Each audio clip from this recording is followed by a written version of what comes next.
Good morning mga katropa, kapamilya. Magagawa tayo ng malaki pero unahin natin paggawa ng latik. Ang paggawa ng latik ay kailangan dire-diretso ang halo para hindi masunog.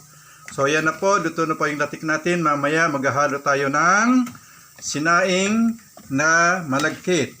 Panoorin nyo mamaya ang gagawin ko kung paano ang pagluluto. Okay, dahil pwede na yung latik, binawasan ko na ng langis niya kanina, ilagay na natin ng muscovado. Yan po. Pwede naman yung brown sugar kung walang muscovado. Mas maganda kasi muscovado para healthy. So, yan tayo gagawa ng malagkit, biko, deko, sibanag. So, lusawin mo natin ng konti yung asukal. Saka natin ilagay yung malagkit. Yung malagkit, sinain ko na po kanina.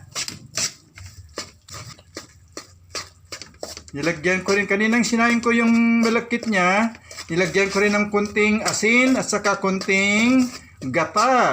Puro na gata po yung nilagay, kunti lang nilagay ko. Okay, pwede na natin ilagay ang kanin.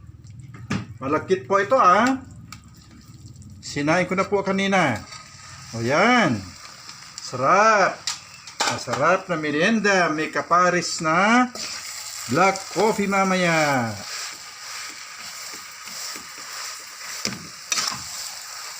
Haluin po na mabuti yan para ma-absorb lahat yung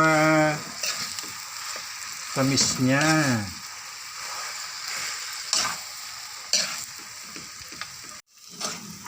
Okay, dahil madikit na, nakikita nyo buo-buo ng hinahalo ko, pwede na siyang hanguin. Kaya pagluluto po ng balagkit, ng deko, pag hinalo, makita nyo pag buo mo ng hinalo, okay na siya. So, pwede na siyang hanguin. Okay, salin na natin sa bilao.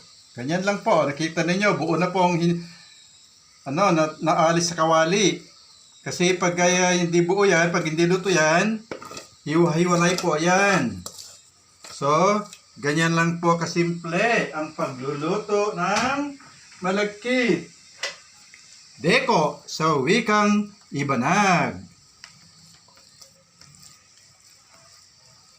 Biko naman sa Tagalog.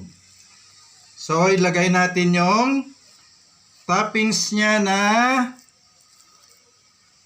latik. Kapa. Sarap, yummy. Sarap ang kapares ito, black coffee. Maraming salamat po sa inyong panonood, sa inyong suporta.